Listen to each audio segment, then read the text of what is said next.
ابن مسعود کہتے ہیں جب کوئی آدمی اللہ سے سوال کرنے کا ارادہ کرے تو پہلے وہ اللہ کی ایسی حمد و ثنا بیان کرے جو اس کے لائق ہے، پھر نبی صلی اللہ علیہ وسلم پر درود بھیجے، اس کے بعد دعا کرے۔ اس طرح کرنے سے ممکن ہوگا کہ وہ کامیاب ہو جائے، یعنی اپنی مطلوبہ چیز کو پا لے، اس کی دعا قبول ہو جائے۔ حضرت علی رضی اللہ عنہ کہتے ہیں ہر دعا روک دی جاتی ہے یہاں تک کہ محمد صلی اللہ علیہ وسلم پر درود پڑھا جائے۔ یہ ان کے احساسات ہیں اور وہ سمجھتے ہیں کہ یہ درود ہی دعاؤں کو آگے بڑھانے والا ہے۔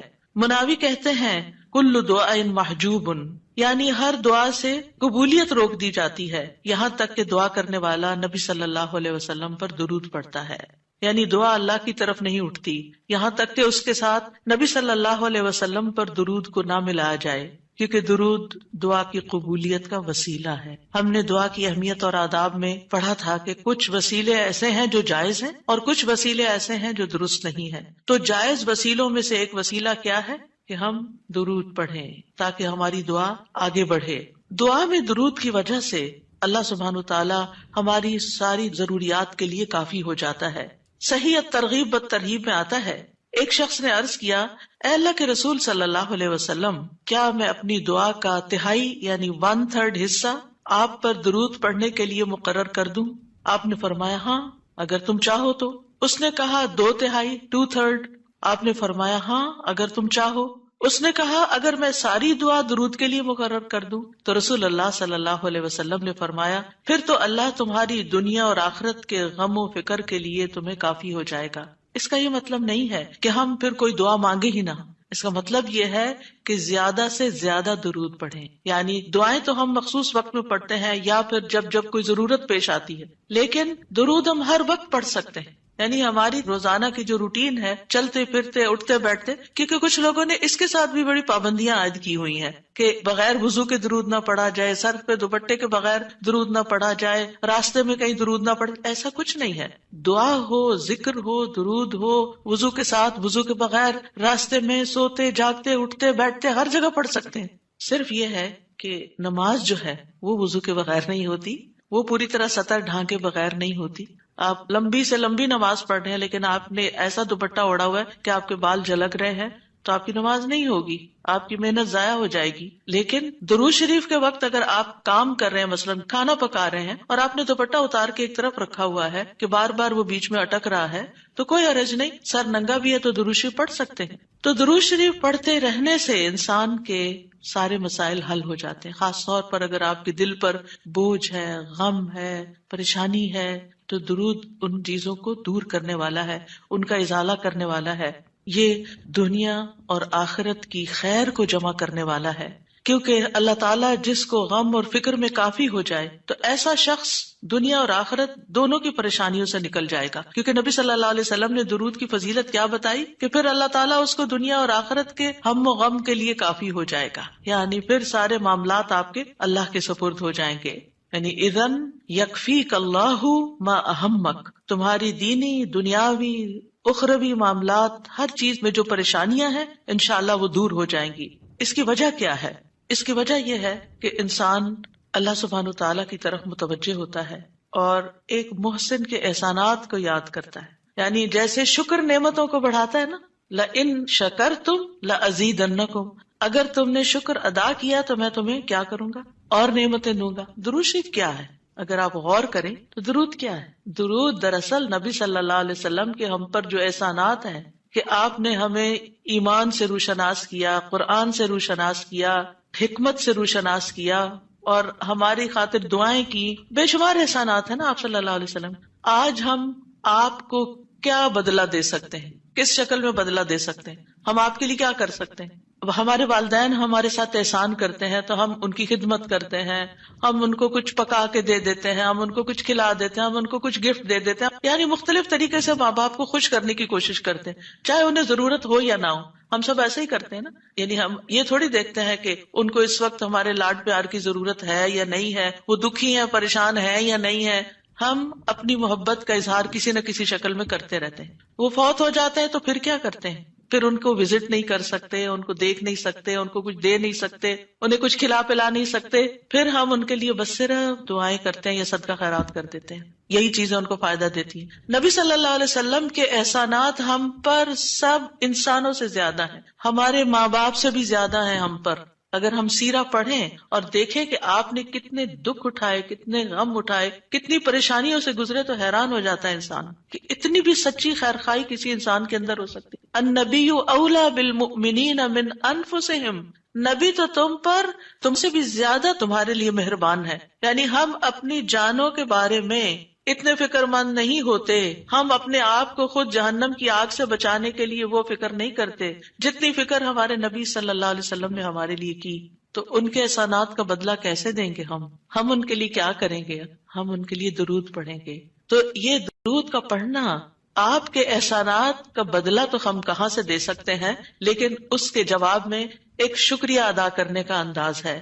ان کی مہربانیوں کو اکنالج کرتے ہیں، کیونکہ جو شکر گزار انسان ہوتا ہے وہ دنیا میں بھی مطمئن ہوتا ہے، اس کی ایک فلفلمنٹ ہوتی ہے، اور پھر یہ ہے کہ اس کے آگے کے مرحلے بھی آسان ہوتے. وہ جس کے ساتھ بھی شکر گزاری کا معاملہ کرتا ہے، عام انسانوں کے ساتھ بھی، تو وہ ان کا محبوب بن جاتا ہے. تو جب ہم اللہ تعالیٰ کا شکر ادا کرتے ہیں تو کیا ہم اللہ کے محبوب نہیں ہوں گے؟ جب ہم رسول اللہ صلی اللہ علیہ وسلم کا شکریہ ادا کرتے ہیں، اور شکریہ ادا کرنا صرف زبان سے تھینک یو کہنا نہیں ہوتا، وہ مختلف طریقے سے کسی کو دعا دینا بھی.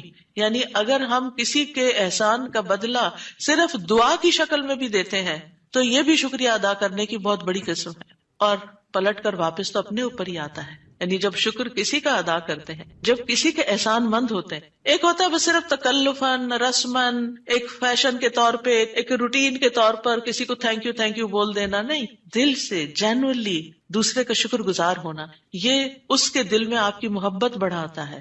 اس میں آپ کی نیت یہ نہیں ہوتی کہ وہ مجھ سے محبت کرے، نہیں، آپ اس کو اکنالج کر رہے ہوتے ہیں، اس کا احسان مان رہے ہوتے ہیں، اور اللہ تعالیٰ اس کے دل میں آپ کی محبت ڈال دیتا ہے. اور جو ناشکرے انسان ہوتے ہیں، جو ناقدرے ہوتے ہیں، سب سے پہلے تو ہم اللہ ہی کے حق میں ناقدرے، وما قدر اللہ حق قدری، ہم نے اللہ کی قدر ہی نہیں کی جیسا قدر کرنے کا حق ہے. ہم نے نبی صلی اللہ علیہ وسلم کی قدر ہی نہیں کی جیسا کہ قدر کرنے کا حق ہے. تو ہماری یہ تسبیحات اور ہمارا یہ درود شریف اس قدر کی طرف بڑھنے کا ایک چھوٹا سا جسچر ہے کہ ہم واقعی اس بات کو مانتے ہیں کہ ان کے ہم پر احسانات تھے. لہٰذا جب ہم درود پڑھتے ہیں تو اس کا مطلب یہ ہے کہ ہم نے باقی چیزیں چھوڑی اور ہم آپ کا حق ادا کرنے کی طرف متوجہ ہو گئے.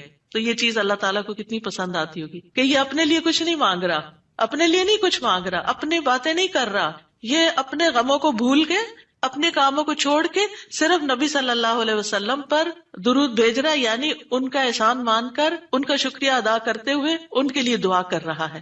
نبی صلی اللہ علیہ وسلم اللہ تعالیٰ کے محبوب ہیں، سب سے بہترین بندے ہیں، سب سے بہترین نبی ہیں. اللہ تعالیٰ ان سے محبت کرتا ہے. اللہ تعالیٰ فرماتے ہیں قل ان کنتم تحبون اللہ فاتبعونی یحببکم اللہ، کہہ دیجیے اگر تم اللہ سے محبت کرتے ہو میری اتباع کرو، اللہ تم سے محبت کرے گا. تو نبی صلی اللہ علیہ وسلم کی اتباع ہو، آپ کی سنتوں پر عمل کرنا ہو، آپ پر درود پڑھنا ہو، یہ سب اس میں اضافہ کرتا ہے اللہ کی محبت بندے کو ملتی ہے. یحببکم اللہ، اللہ تم سے محبت کرے گا. اور اللہ تعالیٰ جس سے محبت کرے پھر اس کی تو بات ہی کیا، سیجعل لهم الرحمن ودا، اس کے مسائل کیسے حل نہیں ہوں گے؟ اس کے مسائل ضرور حل ہوں گے، اس کے غم دور ہوں گے، اس کی پریشانیاں دور ہوں گی. لہٰذا جب ہم اس سٹیٹ میں آ جاتے ہیں تو پھر آپ دیکھیں کہ یہ درجہ اس سے بھی بڑھ جاتا ہے جو ہم اپنے لیے خود کچھ مانگ رہے ہوتے ہیں نا. کیونکہ جب آپ کو کسی سے محبت ہوتی ہے تو آپ اس کے لیے کچھ بھی کرنے کو تیار ہوتے ہیں. یہ تو انسان کا حال ہے، انسان کی محبت ہے نا. تو جس انسان سے اللہ کو محبت ہو پھر اس کے مسئلے کیسے حل نہیں ہوں گے؟ اللہ سبحانہ وتعالیٰ اس کے لیے بہترین چیزیں کیوں نہیں کریں گے؟ تو اس طرح یہ درود جو ہے وہ دعا سے بھی بازی لے جاتا ہے کہ انسان اللہ کی محبت حاصل کر لیتا ہے، اور اس کے نتیجے میں دعائیں قبول ہوتی ہیں اور اللہ تعالیٰ کی طرف سے رحمتیں آتی ہیں، درجے بلند ہوتے ہیں، گناہ معاف ہوتے ہیں. لیکن اس کا یہ مطلب ہرگز نہیں کہ آپ باقی دعائیں نہ مانگیں، کیونکہ خود نبی صلی اللہ علیہ وسلم نے ساری دعائیں مانگی ہیں. یہ جو ہم آپ کو جتنی بھی دعائیں سکھا رہے ہیں یہ مسنون دعائیں ہیں، ان کو دعا سمجھ کے پڑھیں اور اس کو ریپیٹڈلی پڑھیں، کیونکہ دعا میں تکرار بھی ضروری ہے. ہم آداب میں پڑھ چکے ہیں، اصرار ضروری ہے، تکرار ضروری ہے، افتقار ضروری ہے. تو اپنی محتاجی، اپنی عاجزی، اپنی ہمبلنس کو ظاہر کرتے ہوئے اللہ تعالیٰ سے مانگتے رہیں. تو درود جو ہے اس کے بارے میں جو قرآن مجید میں آتا ہے، آیت دوبارہ سنتے ہیں، بے شک اللہ اور اس کے فرشتے نبی پر رحمت بھیجتے ہیں، اے لوگو جو ایمان لائے ہو تم بھی ان پر درود بھیجو اور خوب خوب سلام بھی بھیجتے رہا کرو۔ ان اللہ وملائکتہ یصلون علی النبی، اللہ سبحانہ و تعالی خود اور اس کے فرشتے نبی صلی اللہ علیہ وسلم پر درود بھیجتے ہیں۔ اللہ سبحانہ و تعالی درود بھیجتے ہیں، اس کا کیا مطلب ہے؟ یعنی اللہ سبحانہ و تعالی ملائے اعلیٰ میں، آسمانوں کی بلند مجلس میں اپنے بندے، اپنے نبی محمد صلی اللہ علیہ وسلم کی تعریف کرتے ہیں، ان کے بلند مرتبے اور ان کی بلند شان کی خبر دیتے ہیں۔ اللہ تعالیٰ ان کی خود تعریف کرتے ہیں، ثنا کرتے ہیں، آپ پر رحمتیں اور برکتیں نازل کرتے ہیں۔ اور فرشتے بھی درود بھیجتے ہیں، جیسے فرشتے تسبیح کرتے ہیں نا، اور جیسے کائنات کی باقی چیزیں سب اللہ کی حمد و ثنا کرتے ہیں، تو نبی صلی اللہ علیہ وسلم پر بھی فرشتے درود بھیجتے ہیں۔ اور ان کا درود بھیجنا کیا ہے کہ آپ کے لیے رحمت اور مغفرت اور بلندی درجات کی دعا، یعنی ایک تو فرشتے ایمان والوں کے لیے دعا کرتے ہیں، دوسرا یہ کہ فرشتے نبی صلی اللہ علیہ وسلم کے لیے خاص دعائیں کرتے ہیں۔ تو اگر اللہ تعالیٰ ان پہ درود بھیجتا ہے، ان پہ رحمتیں نازل کرتا ہے، فرشتے درود بھیجتے ہیں، تو پھر اہل ایمان کو کیا کرنا چاہیے؟ پہلے اللہ تعالیٰ اور فرشتوں کی بات کی گئی تاکہ ہمارے اندر بھی شوق پیدا ہو کہ ہم بھی درود بھیجیں۔ یا ایھا الذین آمنوا صلوا علیہ وسلموا تسلیما، یا ایمان والو تم بھی آپ پر خوب خوب درود اور سلام بھیجو، صلاۃ و سلام بھیجو۔ یعنی پہلے آسمان والوں کی خبر دی گئی کہ فرشتے ایسا کر رہے ہیں، پھر زمین والوں کو حکم دیا جا رہا ہے کہ تم بھی ایسا کرو۔ قرطبی کہتے ہیں اس آیت کے ذریعے اللہ نے اپنے رسول کو آپ کی زندگی میں، یعنی رسول اللہ صلی اللہ علیہ وسلم کی زندگی میں اور آپ کی وفات کے بعد آپ کو شرف و مرتبہ بخشا ہے، اور آپ کے مقام اور مرتبے کو بیان کیا ہے کہ آپ کا کیا مقام ہے، تاکہ ہم ایمان والے اس مقام کو سمجھیں۔ تو دوسرے لفظوں میں آپ صلی اللہ علیہ وسلم کے لیے اوپر کے جہان اور نیچے کے جہان میں تعریفیں ہوتی ہیں، یعنی ہم بھی آپ کی تعریف کرتے ہیں اور فرشتے بھی آپ کی تعریف کرتے ہیں، ہم بھی آپ کے لیے دعائیں کرتے ہیں، فرشتے بھی آپ کے لیے دعائیں کرتے ہیں، اور اللہ سبحانہ تعالیٰ ملائے اعلیٰ میں مقرب فرشتوں کے پاس اپنے نبی کی تعریف کرتے ہیں۔ آپ دیکھیں کہ دنیا میں طرح طرح کی مجالس ہوتی ہیں نا، کچھ مجالس بڑی خاص ہوتی ہیں، خاص لوگ صرف انوائٹڈ ہوتے ہیں، ہر کوئی نہیں وہاں جا سکتا۔ آسمانوں میں بھی خاص مجالس، اللہ سبحانہ وتعالیٰ کے جو خاص مقرب فرشتے ہیں جنہیں وہ حکم دیا گیا تھا کہ آدم کو سجدہ کرو، جن کے سامنے اللہ تعالیٰ نے یہ بات رکھی تھی کہ میں آدم کو پیدا کرنے جا رہا ہوں۔ یہ گیدرنگ جو ہے اس کو ملائے اعلیٰ کہتے ہیں، ملا کہتے ہیں سرداروں کو، اور اعلیٰ کہتے ہیں بلند سردار۔ تو یہ ایلیٹ کلاس ہے فرشتوں کی کہ جس کے سامنے اللہ سبحانہ تعالیٰ نے حضرت آدم کی پیدائش کی بات کی تھی اور پھر اس کے بعد سجدے کا حکم دیا گیا تھا، تو مقرب فرشتوں کے درمیان یا ان کے پاس اللہ سبحانہ تعالیٰ نبی صلی اللہ علیہ وسلم کی تعریف کرتے ہیں۔ ذرا سوچئے، امیجن کیجئے فرشتوں کی مجلس۔ ویسے تو کوئی فرشتہ اللہ کی نافرمانی نہیں کرتا، ہر فرشتہ اطاعت گزار ہے، ہر فرشتہ اللہ کی بات مان، یفعلون ما یؤمرون، لپکتے ہیں، دوڑتے ہیں، بھاگتے ہیں، تیز بھاگتے ہیں، ایک دوسرے سے فالسابقات سبقا، ایک دوسرے سے سبقت لے جاتے ہیں اللہ کا حکم ماننے میں۔ یعنی فرشتوں کا یہ حال ہے، لیکن ان کی کیٹیگریز ہیں۔ سورۃ فاطر کے شروع میں کیا آتا ہے؟ جاعل الملائکۃ رسلا اولی اجنحۃ مثنی وثلاث ورباع ویزید فی الخلق ما یشاء۔ 2 پروں والے فرشتے بھی ہیں، 3 والے بھی ہیں، 4 والے بھی ہیں، اور پھر اللہ جتنی چاہتا ہے بڑھا دیتا ہے۔ جبریل علیہ السلام کے تو 600 پر ہیں، سوچئے کیا کیفیت ہوگی ان کی۔ اور پھر جو حاملین عرش فرشتے ہیں، ان کی کندھے سے لے کے یہاں کان کی لو تک 700 سال کا فاصلہ ہے، اتنا عرصہ کوئی سفر کرتا رہے۔ اب آپ خود سوچیں کہ اتنے بڑے فرشتے ہیں وہ، ان کے سامنے اللہ سبحانہ و تعالی محمد صلی اللہ علیہ وسلم کی تعریف فرماتے ہیں۔ آپ کے مقام کا اندازہ کریں، کیا ہم نے قدر کی اپنے نبی کی؟ ہم کیا درود پڑھتے ہیں، ہم کیا تعریف کرتے ہیں، ہم کتنا جانتے ہیں آپ کو، ہم آپ کی سنت کو کیا سمجھتے ہیں؟ حدیث، یہ تو حدیث ہے، یہ قرآن تو نہیں ہے۔ استغفر اللہ، آپ نے دین کے مختلف چیزوں میں فرق کر دیا جس کو خود رسول اللہ صلی اللہ علیہ وسلم دے کر گئے تھے، آپ کس راہ پہ چل پڑے؟ تو آپ سوچئے کہ اللہ کے رسول صلی اللہ علیہ وسلم کی تعریف وہاں ہو رہی. راہ گزرتا بھی کوئی ہماری تعریف کر دے نا تو ہم ایسے بھول جاتے ہیں کہ بڑی چیز ہو گئے، ہم پتہ نہیں کیا بن گئے ہیں. اس کو بھی بہت کچھ سمجھتے ہیں. کبھی فیس بک پہ لگاتے ہیں یہ فلاں نے ہماری تعریف کی ہے، کبھی کچھ کرتے ہیں کبھی کچھ کرتے ہیں. تعریف آپ سوچئے پھر ہم کیا ہے اور محمد صلی اللہ علیہ وسلم کیا ہے جن کی تعریف اللہ تعالیٰ کر رہے ہیں اور وہ فرشتوں کی مجلس میں کر رہے ہیں. اس تعریف کا کیا کہنا. ایسے پیغمبر پر، ایسے نبی پر کیا ہم درود نہیں بھیجیں گے؟ کیا ہم ان کے لیے دعائیں نہیں کریں گے؟ اللہ سبحانہ و تعالیٰ سے ان کے لیے وسیلہ نہیں مانگیں گے؟ تو صلاۃ کا جو لفظ ہے، صلاۃ کا لفظ اس کے معنی میں رحمت بھی ہے، ذکر خیر بھی ہے، دعا بھی ہے. رحمت، ذکر خیر اور دعا. قاموس میں ہے الصلاۃ الدعاء والرحمت والاستغفار وحسن الثناء من اللہ عز وجل علی رسولہ صلی اللہ علیہ وسلم. صلاۃ سے مراد دعا، رحمت، استغفار اور اللہ عز و جل کی طرف سے اس کے رسول کی تعریف ہے. یعنی درود کا یہ مطلب ہے، یعنی اللہ تعالیٰ کی طرف سے صلاۃ بھیجنے کا مطلب کیا کہ اللہ تعالیٰ آپ سے راضی ہیں اور آپ پر رحمت نازل کرتے ہیں. ٹھیک ہے، یعنی اللہ تعالیٰ آپ پر درود بھیجتے یعنی آپ پر رحمت نازل کرتے ہیں اور آپ سے راضی ہیں.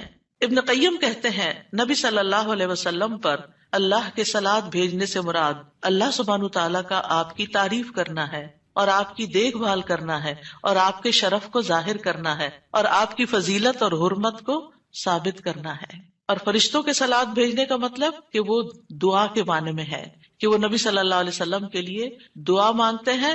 اور یہ بھی ممکن ہے کہ وہ اللہ سبحانہ تعالیٰ کے ساتھ مل کر نبی صلی اللہ علیہ وسلم کی تعریف کرتے ہیں کہ فرشتے بھی آپ کی تعریف کرتے ہیں. ابو عالیہ کہتے ہیں کہ معزز فرشتوں کا صلاۃ بھیجنا ان کا دعا کرنا ہے نبی صلی اللہ علیہ وسلم کے لیے. ابن عباس کہتے ہیں یصلون کا مطلب ہے وہ برکت کی دعا کرتے ہیں.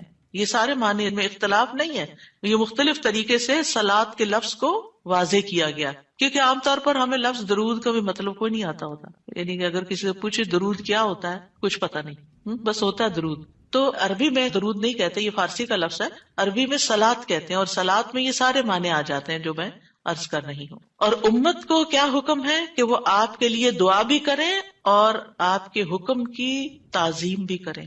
آپ کے حکم کو جو نبی صلی اللہ علیہ وسلم کا حکم ہے اس کو سب کے حکم پر فوقیت دیں، اس کو بڑا سمجھیں. ایک طرف ماں باپ کا حکم، ایک طرف رسول اللہ صلی اللہ علیہ وسلم کا حکم. اگرچہ اللہ سبحانہ تعالیٰ نے ہمیں ماں باپ کے ساتھ احسان کا حکم دیا ہے، ان کی بات ماننے کے لیے بھی کہا ہے، لیکن ان کے مقابلے میں اگر رسول اللہ صلی اللہ علیہ وسلم آ جاتے ہیں تو پھر ہمیں رسول اللہ صلی اللہ علیہ وسلم کی بات کو فوقیت دینی ہے، ترجیح دینی ہے، اہمیت دینی ہے. کیونکہ وہ شخص مومن ہی نہیں ہو سکتا جس کو نبی صلی اللہ علیہ وسلم اس کے والدین، اولاد اور سب انسانوں سے زیادہ محبوب نہ ہو جائیں. یہ ایمان کا کرائیٹیریا ہے. سارے انسانوں، چاہے کوئی کتنے بڑے بڑے اسکالرز ہوں، سائنٹسٹ ہوں، ریسرچرز ہوں، چاند پہ جانے والے لوگ ہوں، جو مرضی ہوں، جہاں رسول اللہ صلی اللہ علیہ وسلم کی بات آ گئی یہ بات سچی ہے. صدق اللہ و رسولہ، اللہ اور اس کے رسول نے سچ کہا ہے. صحیح اوتھینٹک حدیث سامنے آ گئی ہے، ایسا ہی کرنا چاہیے. ریسرچز کہتی ہیں شہد نہ کھایا جائے کیونکہ اس میں بہت سویٹنس ہے. نہیں، قرآن کہتا ہے کہ شہد میں شفا ہے. نبی صلی اللہ علیہ وسلم نے تجربہ کروایا تھا ایک شخص کو، وہ شہد سے پہلے بیمار ہوا تھا اور پھر اسی سے ہی وہ ٹھیک ہوا تھا جس کا پیٹ خراب ہوا تھا. ہمارا یقین ہے اگر شہد خالص ہے، شہد ہے، کچھ اور نہیں، تو پھر اسی میں ہی شفا ہے. یہ ہو نہیں سکتا کہ جو بات قرآن کہہ دے اور جو بات نبی صلی اللہ علیہ وسلم کہہ دے پھر اس میں کوئی شک باقی رہے. کوئی شک نہیں. ہمیں اس شک کو دل سے نکالنا ہے. دو چیزیں ایمان میں خلل ڈالتی ہیں، شبہات اینڈ شہوات. کیونکہ جب ہمارے اندر ڈاؤٹس آ جاتے ہیں نا کسی چیز کے بارے میں تو پھر ہمارا یقین اٹھ جاتا ہے، پھر ہمارا عمل کمزور ہو جاتا ہے. اور اسی طرح جب ہماری خواہشات آگے آ جاتی ہیں تو پھر ہم لیزی ہو جاتے ہیں، ہم اپنی مرضی پسند کے محبوب کام کرنے لگتے ہیں اور دوسرے کاموں کو پیچھے کر دیتے ہیں، چاہے وہ ہمارے لیے زیادہ فائدے کی کیوں نہ ہو. ابن قیم کہتے ہیں ہمارا آپ پر صلاۃ بھیجنا یہ ہے کہ ہم اللہ تعالیٰ سے مطالبہ کرتے ہیں، ہم اللہ تعالیٰ سے دعا کرتے ہیں، اللہم، کہ اے اللہ ہمارے نبی کی اور بھی زیادہ تعریف کریں اور آپ کی فضیلت اور شرف کو ظاہر کریں اور آپ کی تکریم اور اپنی قربت کا آپ ان کے لیے اظہار کریں. یعنی اے اللہ تعالیٰ آپ ان کو اور زیادہ محبوب بنا لیں اور زیادہ ان کو عزت دیں اور زیادہ ان کے درجے بلند کریں. اور یہ سچے دل سے تو دعا اسی کی ہوگی نا جو نبی صلی اللہ علیہ وسلم سے محبت کرتا ہوگا اور آپ کی اہمیت کو جانتا ہوگا. ان لوگوں کا درود کیا درود ہوگا جو نبی صلی اللہ علیہ وسلم کو وہ عزت اور مقام دیتے ہی نہیں جو واقعی ان کا ہے. کیونکہ جب تک کسی سے محبت نہ ہو تو اس کے لیے اس درجے کی دعا بھی نہیں ہو سکتی. چاہے دن میں کوئی 10 دفعہ آپ سے کہنا میرے لیے دعا کرو، آپ کریں گے، لیکن اس پیار سے وہ دعا نہیں نکلے گی جس پیار سے وہ دعا نکلے گی جس سے آپ کے لیے محبت. وہ نہ بھی کہ تو آپ اس کے لیے دعائیں کرتے رہتے ہیں. اور پھر یہاں پر اس آیت میں صرف صلاۃ کی بات نہیں بلکہ کیا فرمایا، وَسَلِّمُوا تَسْلِيمًا. سلموا، آپ کو سلام کا تحفہ بھی دیں، صرف صلاۃ نہیں بلکہ سلام بھی کریں. تسلیم کا کیا مطلب ہے کہ آپ پر خیر و برکات نازل ہوں، آپ پر اللہ کی رحمتیں اور سلامتیاں ہوں، اور آپ ہر طرح کی تکالیف اور آفتوں سے محفوظ رہیں، ہر طرح کے نقائص سے پاک رہیں. جب ہم کہتے ہیں نا اللہم صلی علی محمد، درود ویسے تو یوں پورا پڑھتے ہیں اللہم صلی وسلم علی نبینا محمد، تو اس کا مطلب کیا ہے کہ یا اللہ محمد صلی اللہ علیہ وسلم کے لیے آپ کی دعوت میں، یعنی آپ نے جو دعوت دی لوگوں کو اسلام کی طرف، آپ کی امت میں اور آپ کے ذکر خیر میں ہر طرح کی سلامتی لکھ دے، ہر طرح کے نقص سے سلامتی ہو جائے. اور اس طرح امت آپ کے لیے جتنی دعائیں کرتی جا رہی ہے، یعنی جب سے نبی صلی اللہ علیہ وسلم کے بارے میں یہ آیت اتری اور جب سے صحابہ کرام اور پھر تابعین تبع تابعین اور امت کے باقی لوگ ان ساری صدیوں میں آپ کے لیے یہ دعا کر رہے ہیں، ان ساری دعاؤں کے اس درود کے نتیجے میں آپ کا مقام بلند ہوتا جا رہا ہے، ہوتا جا رہا ہے، ہوتا جا رہا ہے. آپ سوچئے کہ اللہ سبحانہ وتعالیٰ کتنا قدردان ہے. نبی صلی اللہ علیہ وسلم نے اپنی نبوت کی مختصر زندگی میں جو محنت کی سو کی، لیکن اس کا انعام اور صلہ کتنی خوبصورت شکل میں اللہ تعالیٰ دے رہا ہے کہ دنیا میں آپ کا نام بلند کر رہا ہے اور آپ کو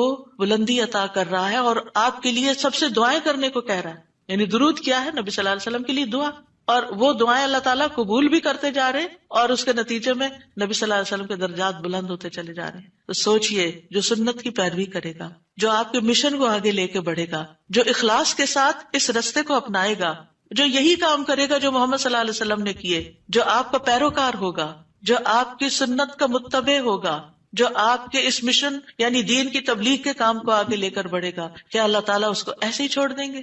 کیا اللہ سبحانہ تعالیٰ اس کی قدر نہیں کریں گے؟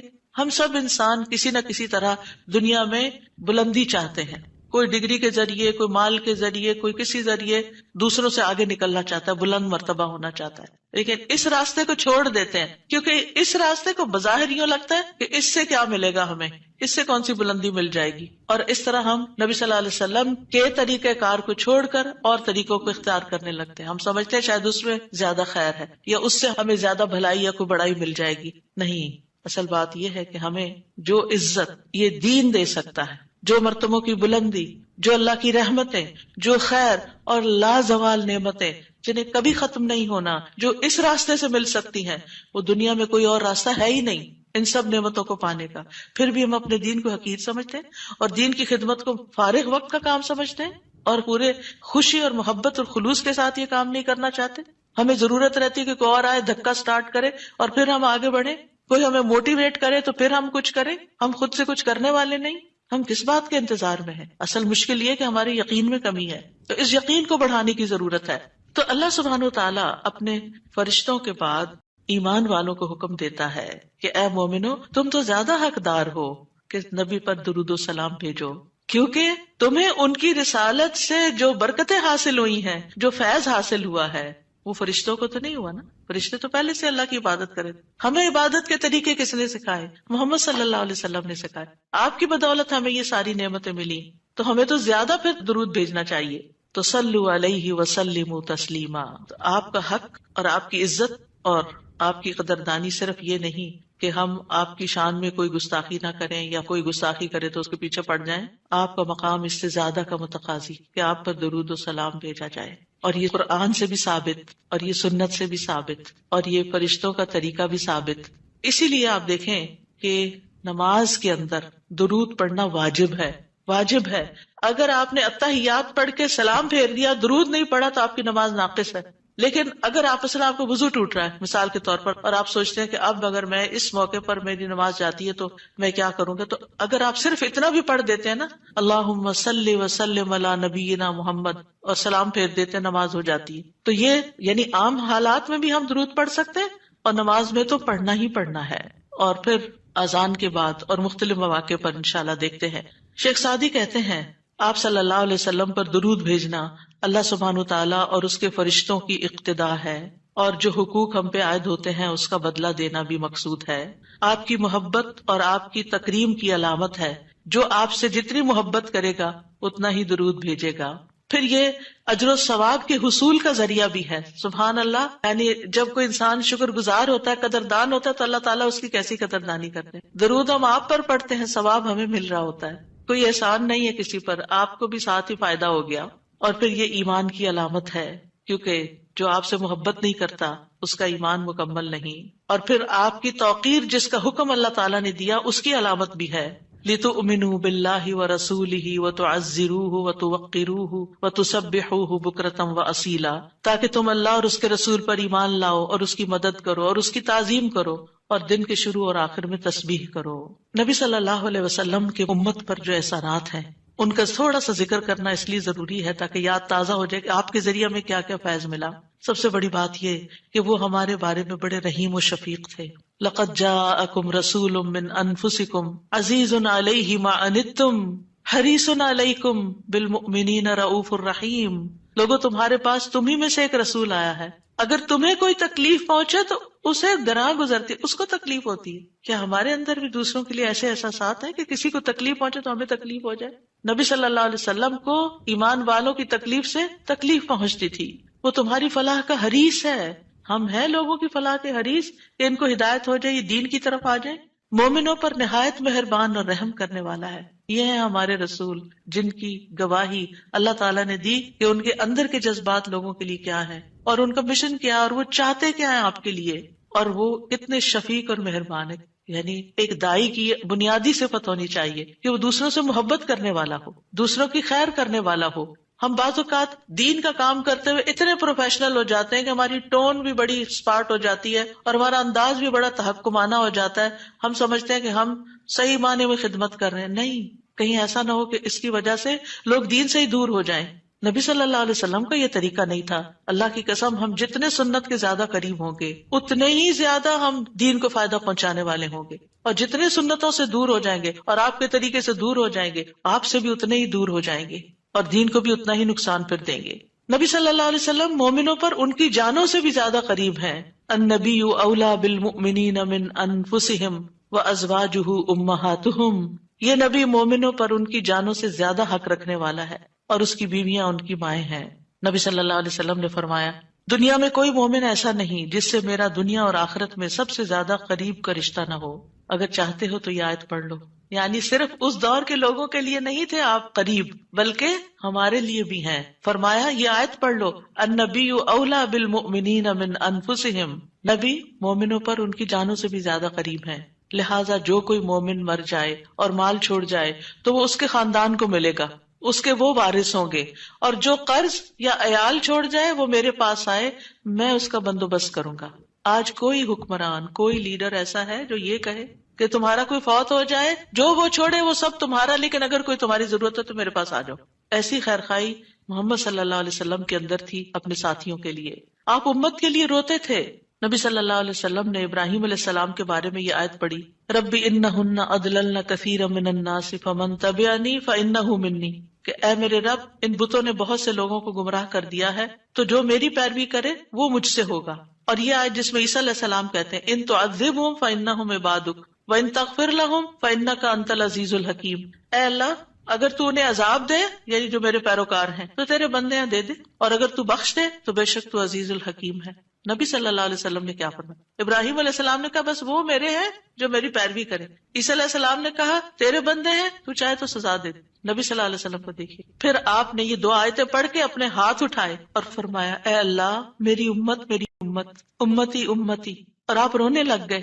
یہ آپ کے دل میں امت کے لیے پیار تھا، امت کے دل میں محمد صلی اللہ علیہ وسلم کے لیے کیا محبت ہے۔ تو اللہ عز و جل نے فرمایا، اے جبریل جاؤ محمد کے پاس، حالانکہ تیرا رب خوب جانتا ہے، اور ان سے پوچھو کہ کیوں رو رہے ہیں۔ جبریل علیہ السلام آپ کی خدمت میں آئے اور آپ سے رونے کی وجہ پوچھی، تو رسول اللہ صلی اللہ علیہ وسلم نے انہیں بتا دیا کہ میں اپنی امت کے لیے رو رہا ہوں، حالانکہ اللہ سب سے زیادہ جاننے والا ہے۔ تو اللہ تعالیٰ نے فرمایا، اے جبریل محمد کی طرف جاؤ اور ان سے کہہ دو کہ ہم آپ کو آپ کی امت کے بارے میں ضرور راضی کر دیں گے اور ہم آپ کو غمگین نہیں کریں گے۔ اتنے حریص تھے وہ ہماری نجات کے اور ہماری فلاح کے، تو کیا وہ والدین سے بھی زیادہ پھر مہربان نہیں ہم پر؟ ہمارے ماں باپ ہماری دنیا کا غم کرتے ہیں، ہماری دنیا کی فکریں کرتے ہیں، ان کو کھانا کہاں سے ملے گا، ان کے فلاں چیز کا کیا ہوگا، فلاں چیز کا کیا ہوگا۔ نبی صلی اللہ علیہ وسلم ہماری دنیا کے تو پیچھے ہو گیا نا کہ جس کا عیال ہو، قرض دار ہو، میرے پاس آ جائے، لیکن ہماری آخرت کی فکر کرتے ہیں کہ میری امت کی بخشش ہوگی کہ نہیں ہوگی۔ ایک دفعہ کوئی لا الہ الا اللہ محمد الرسول اللہ کہہ کر اس دین میں داخل ہو جاتا ہے تو پھر محمد صلی اللہ علیہ وسلم اس کے لیے مہربان ہو جاتے ہیں، اس کے لیے غمگین ہو جاتے ہیں کہ اس کی بخشش ہو جائے۔ آپ ہر نماز میں امت کے لیے دعائیں کرتے تھے، ہر نماز میں۔ حضرت عائشہ کہتی ہیں میں نے رسول اللہ صلی اللہ علیہ وسلم کو خوش طبیعت دیکھ کر کہا اے اللہ کے رسول میرے لیے اللہ تعالیٰ سے دعا کریں۔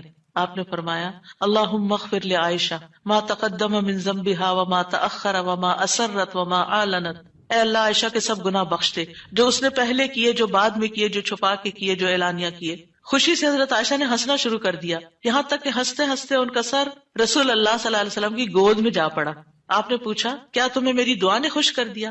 انہوں نے کہا بھلا مجھے کیا ہے کہ آپ کی دعا خوش نہ کرے، آپ کی دعا سے ہی خوش ہوئی ہوں۔ آپ نے فرمایا اللہ کی قسم میں ہر نماز میں اپنی امت کے لیے یہ دعا کرتا ہوں۔ یہ احسانات ہیں آپ کے ہم پر، اور آپ نے اپنی مقبول ترین دعا جو تھی اپنی امت کے لیے محفوظ کر لی۔ نبی صلی اللہ علیہ وسلم نے فرمایا مجھ سے کہا گیا آپ مانگے، کیونکہ ہر نبی نے مانگا ہے، ہر نبی کو ایک مقبول دعا دی گئی ہے کہ جو اللہ تعالیٰ ضرور قبول کرے گا، لیکن میں نے اپنا سوال قیامت کے دن کے لیے مؤخر کر دیا، ڈیلے کر دیا، وہاں جا کے مانگوں گا اور وہ تمہارے لیے ہوگا، اور لا الہ الا اللہ کی گواہی دینے والے ہر شخص کے لیے ہوگا۔ ہمیں اگر اللہ تعالیٰ کی طرف سے یہ پیغام آئے کہ کوئی ایک دعا مانگ لو وہ ضرور قبول ہوگی، تو ہم تو جھٹ سے اپنے لیے کوئی دنیا کی دعا مانگ لیں گے جو جلد ختم بھی ہو جانے والی۔ اس سے آپ کی حکمت کا اندازہ لگائیں اور ہمارے لیے آپ کی محبت کا اندازہ کریں۔ آپ کی وجہ سے امت کو شفاعت ملے گی۔